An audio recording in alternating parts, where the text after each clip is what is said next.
Hello, I'm Anthony. Welcome back to the Essential Guide to Audio Processing in Cubase 12. I'm going to have a look at the subject of comping today, which stands for composite, or compiling, or comparing, or composing. No, I'm pretty sure it's composite. But the idea of gluing multiple different takes together to create a single composite take from our basically freeform jam. If you want to check out the Patreon and YouTube channel member links below, you'll be able to download a copy of this project and follow along all this stuff as we go. So as you can see, I've got my guitar solo track unmuted, everything else muted, so that's the only thing that we can hear. I'm going to open up the lanes, and what we're going to do is basically pick the best bits out of this guitar take, this freeform jam, with which to compose a single solo. But there's no need to do permanent harm to the original track. We can create a duplicate. So what I'm going to do is, before we start, duplicate the entire track with all of its data. And I'm going to rename this track New Solo. So now if I break everything, I can always get back to the original data. There it all is, completely untouched. So what we're going to do now is destructively delete some of this event data. We only want to have a single piece of audio at any given moment in time. Now for today's purposes, I'm not going to move any of these chunks of audio forwards or backwards in time. That is a totally viable thing to do. If you had no usable audio within 5 to 7 bars, within bars 5 to 7, but let's say in bars 7 to 9 you had a couple of decent licks, pick one of those up, move it to the left. As long as harmonically underneath everything is still matched up, absolutely fine. I'm not going to do that today, simple is best. And the first thing that we need to do is select our comp tool. Now if I press the various numeric keys on the keyboard, you can see me selecting all the various different tools, and 9 is your comp tool. I'll just set my select tool back to normal sizing. So I'm going to choose 9 for my comp tool. I've got it on a keyboard shortcut on my EK83. Okay, so now that we've got our comp tool selected, I can single click on each one of these takes to activate that take. That's not the same as selecting. I head back to my select tool. As you can see, I'm selecting take 2 in this case, but if I press play, you're going to hear take 6. So make sure you've got selected the active take, otherwise things are going to get very confusing when you start to edit them. So I'll head back to my comp tool, activate take 2. Oh, just need to mute the original solo as well.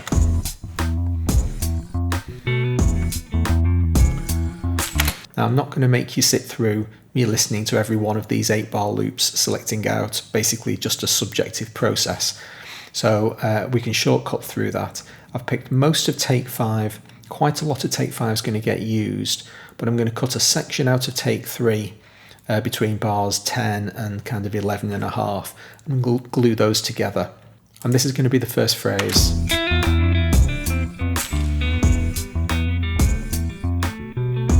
This next section is badly timed. I'll be fixing the timing on that, and that's all that I'm going to be taking out of take 5. Then I'll jump up to take 3 and we'll get this.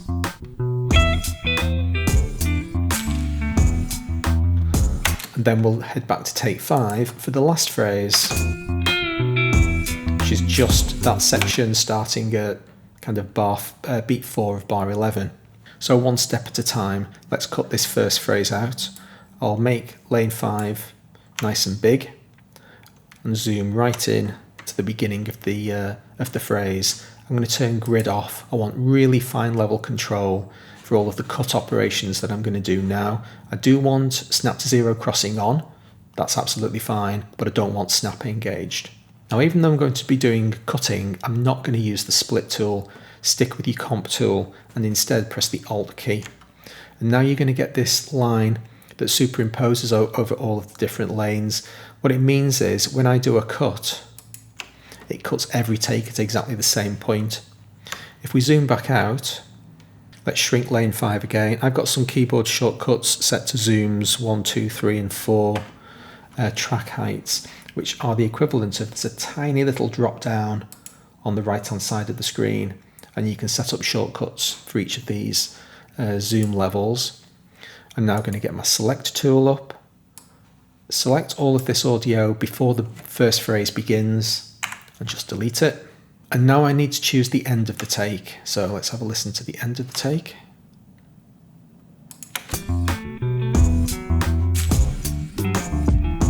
So I want that phrase, even though it's badly timed, I'll fix the timing in Audio Warp shortly. So once again, let's get really tight in and cut about there. So this is the audio I want. I don't want anything else. Back to my select tool, choose all those takes, shift, click the take I want, and then I can press delete. Now we're going to jump up to take 3, but the phrase begins where my mouse currently is. Let's have a listen to it. So this lead-in section of basically silence, there's a tiny bit of tail of the previous phrase. I don't want any of that. So I'm going to make lane 3 nice and big and zoom right into the beginning of this phrase, Alt, and I'll cut there. Zoom back out again. And now all of these takes are silence. The solo is not doing anything during that process. Get rid of them all. So listen to that. Okay, so that's the end of that phrase. I want the whole of the length of this note as it tails away, but nothing more. Zoom in, Comp tool, Alt, cut, zoom back out. You become very adept at all of these various keyboard shortcuts and navigating your way around. Shift, click, and delete. And then finally, for the last phrase, we're going to head back to take 5, which is, so you heard the tail end of that little note there. Don't want that. No problem. Zoom in nice and tight and cut. Don't forget, none of these processes are destructive. So even though it's nice to be accurate and to get it right first time, it's not a problem if you don't. If you got one of these cuts completely wrong and you basically cut a wrong note, just drag the event back out. All of the data's still there. Get rid of all that. Select all the takes, shift, click take 5 and delete the rest. So now when we zoom out, we've just got the 3 takes that we want to hear. Let's have a listen to those on their own.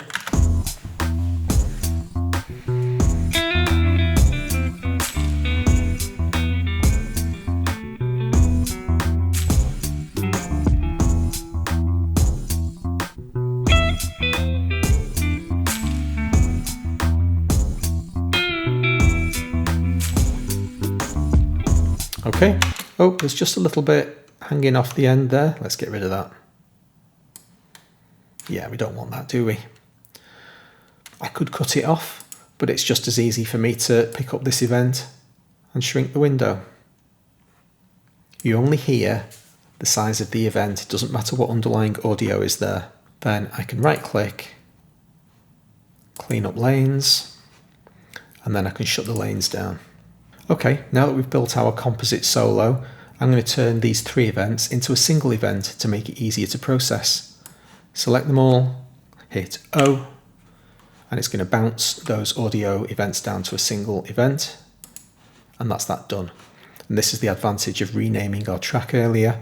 The event has just inherited that track name and everything's nice and neat.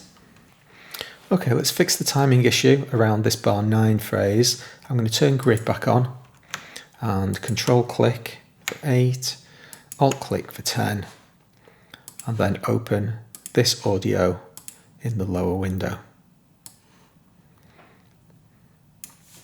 Now, even though ordinarily I advocate doing everything using hit points because that's the be-all and end-all of your timing data, I'm going to fix this one in situ using just the Audio Warp tool, just to give you a flavour of multiple different ways to accomplish the same goal. So zoom to locators, I'm going to head straight to my Audio Warp tool, engage free warp. And now I'm going to create some warp markers that's going to allow me to manipulate these 2 musical phrases. This is what I want to fix. The timing of this note actually is not great either, but let's not worry about that for today. First thing that I want to do is set up some demarcation points to protect all of the note data in front. So I'm going to set up a warp marker slightly before the note that I actually want to manipulate, which is about here. I'll just point out I've turned snap off here. I want really fine level control. So that's my warp marker that I'm going to use to actually manipulate the notes, and the one in front is just an anchor to protect me. There are two notes in this phrase, so I want to be able to demark both of those. You can see quite clearly where the second note occurs. And then I'll choose the beginning of that phrase, the end of that phrase, and then just a random point off in the distance that I don't care about.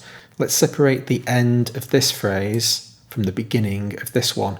So I can now pick all of these sections of audio up with impunity and drag them to my heart's content. I'm going to put them in the correct timing position. And the timing position that I want is that this phrase begins, that's actually correct, the final 16th of the fourth beat, but these two notes are wrong. I want that one to be on the second 16th and this one to be on the first 16th. Can you see how I've left the preceding note completely untouched? That's what this air-gapped marker does. If that wasn't there, when I'm dragging this audio event, that's bad. You don't want to be manipulating all of the stuff in front of your note like that. So let's make sure that that air gap is safely in place, and then I can set that note correctly. The other thing that I want to do is stretch this second note out so that it fills as much of this intervening gap as possible. The 2/16, the 1/8 note in the middle of this bar, I want to be fully populated with that second note. So let's hear what that sounds like. Not bad. And now I'm basically just making a small manipulation. There we go, that's not bad.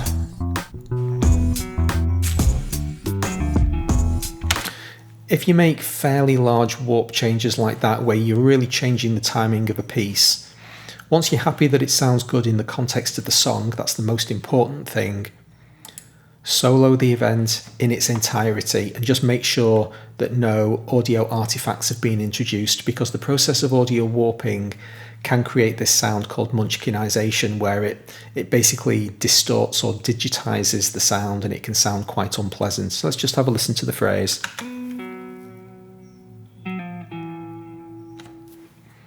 Now that I'm listening to it on its own, I just want to try and make that second note elongated a bit more.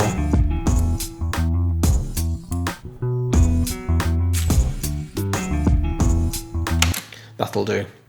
And now the whole phrase.